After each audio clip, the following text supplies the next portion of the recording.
नमस्कार दोस्तों, आइए जानते हैं बिहार के दिनभर की ताजा और बड़ी खबरें। वहीं आपने अभी तक वीडियो को लाइक और चैनल को सब्सक्राइब नहीं किया, फटाफट से कर लीजिए। पीएम यशस्वी योजना के तहत 9वीं क्लास से ग्रेजुएशन तक हर कदम पर स्कॉलरशिप मिलती है। इस योजना के तहत 1,25,000 रुपए तक स्कॉलरशिप पायलट बनने के लिए 3-7-20-000 तक छात्रों को दिए जाते हैं। प्रधानमंत्री किसान योजना के अंतर्गत किसानों को प्रत्येक साल 6,000 रुपए की आर्थिक सहायता दी जाती है, ताकि उन पैसों का इस्तेमाल हुआ अपने कृषि की जरूरत को पूरा करने के लिए कर सके। ऐसे में हम आपको बता दें कि प्रत्येक 3 महीने में उनका 2,000 रुपए दिए जाते हैं, इसलिए उनके बैंक खाते में पैसे ट्रांसफर होते हैं। अब खबरें आ रही हैं कि सरकार 21वीं किस्त से भुगतान राशि बढ़ाकर 4,000 रुपए प्रति किस्त कर सकती है, जिससे किसानों को सालाना 16,000 रुपए का लाभ मिलेगा। नई कीमतों के अनुसार पेट्रोल और डीजल की दरों में 5 रुपए 50 पैसे की कटौती की गई है, जिससे उपभोक्ताओं को अब सस्ते दरों पर इन दोनों ईंधनों का लाभ मिलेगा। यह फैसला केंद्र सरकार के द्वारा पेट्रोलियम मंत्रालय द्वारा लिया गया है।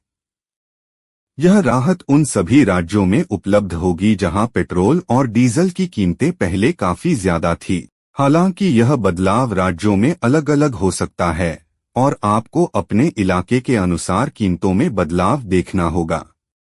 यह कदम सरकार के द्वारा देशवासियों के हित में उठाया गया है।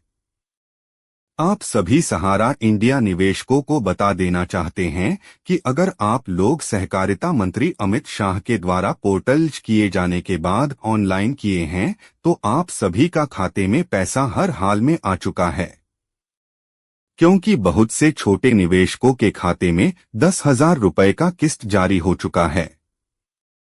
वहीं 500 रुपए तक की भी आना शुरू हो चुका है, जो आप लोग अपने बैंक अकाउंट सहारा इंडिया डॉक्यूमेंट में दिए हैं। भारत के ग्रामीण इलाकों के लिए एक बड़ी खुशखबरी सामने आई है। सरकार ने ग्राम पंचायत भर्ती 2025 के तहत 1,500 पदों पर सीधी भर्ती की घोषणा की है। खास बात यह है कि इन पदों के लिए किसी भी प्रकार की लिखित परीक्षा नहीं लेनी है। भोजपुरी सिनेमा और संगीत के सुपरस्टार पवन सिंह ने विधानसभा चुनाव को लेकर बड़ा बयान दिया है। उन्होंने स्पष्ट किया कि वे इस बार चुनाव में हिस्सा नहीं लेंगे। पवन सिंह ने एक्स पर लिखा, मैं पवन सिंह अपने भोजपुरिया समाज से बताना चाहता हूं कि मैं बिहार विधानसभा चुनाव लड़ने के लिए पार्टी ज्वाइन नहीं किया था और न ही मुझे विधानसभा चुनाव लड़ना है। मैं पार्टी का सच्चा सिपाही हूं और रहूंगा। दिवाली दीपों के पर्व के साथ ही अंधकार को दूर कर प्रेम, करुणा और एकता की ज्योति जलाने का पावन अवसर है। इस दिन हम सब मां लक्ष्मी और भगवान गणेश की पूजा कर उनसे सुख, समृद्धि और मंगल की प्रार्थना करते हैं। घर घर दीप जलते हैं, मिठाइयो62 की मिठास फैलती है और रिश्तों में अपनत्व की गर्माहट झलकती है। कटिहार के आजमनगर से 1962 में विधायक बने नंदलाल मरांडी का परिवार आज भी फूस के घर में रहता है। उनके पुत्र सरकार मरांडी, जो बिहार पुलिस से सेवानिवृत्त हैं, कटिहार स्टेशन पर चाय बेचते हैं। नंदलाल मरांडी ने भारत चीन युद्ध में अपना 2 महीने का वेतन दान कर दिया था। पंचायत के पूर्व मुखिया ने उनकी सादगी और नैतिकता की प्रशंसा की। RBI alert 2025। भारतीय रिजर्व बैंक आरबीआई ने अक्टूबर 2025 से 500 और 1,000 रुपए के पुराने नोटों के संबंध में नए नियम लागू किए हैं। इन नए नियमों का उद्देश्य नकली नोटों की पहचान को आसान बनाना और वित्तीय धोखाधड़ी को रोकना है।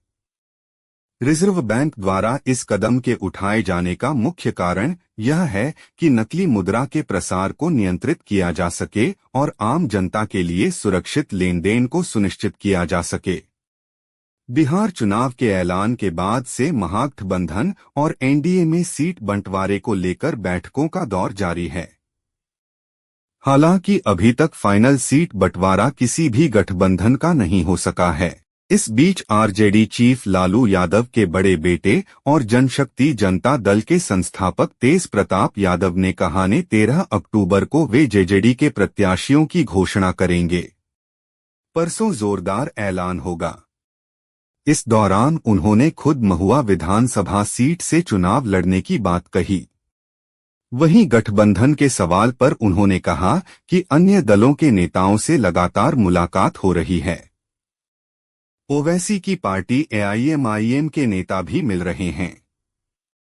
बिहार विधानसभा चुनाव को लेकर सीटों पर अंतिम दौर की बातचीत के बीच कांग्रेस के 5 विधायकों की सीट फंस गई है। इनमें कुछ पर राष्ट्रीय जनता दल, आरजेडी जैसे सहयोगी दल दावा कर रहे हैं। वहीं कुछ विधायकों को खराब फीडबैक के चलते हरी झंडी नहीं मिल पाई है। 2 दिन पहले कांग्रेस केंद्रीय चुनाव समिति की नई दिल्ली में हुई बैठक में सर्वे रिपोर्ट और फीडबैक के आधार पर अभी इनके नाम को मंजूरी नहीं दी मिली। अब एक बार फिर शनिवार को होने जा रही सीईसी की बैठक में इनके नामों पर विचार किया जाएगा। राशन कार्ड ई-केवाईसी न सिर्फ कार्ड की वैधता सुनिश्चित करती है, बल्कि यह सरकारी योजनाओं तक समय पर पहुंचने का भी आधार है। ऐसे में सभी राशन कार्ड धारकों को सलाह दी जाती है कि वे निर्धारित समय सीमा के भीतर अपनी ई-केवाईसी पूरी कर लें। अधिक जानकारी के लिए स्थानीय खाद्यान्न विभाग या आधिकारिक सरकारी पोर्टल से संपर्क किया जा सकता है। भारत में रसोई गैस उपभोक्ताओं के लिए एक महत्वपूर्ण खबर सामने आई है, जो करोड़ों परिवारों को सीधे प्रभावित करने वाली है।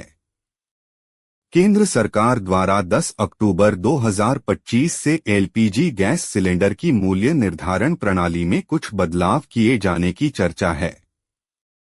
यह बदलाव विशेष रूप से उन परिवारों के लिए लाभदायक साबित हो सकता है जिन्होंने सरकारी योजनाओं के तहत गैस कनेक्शन लिया हुआ है।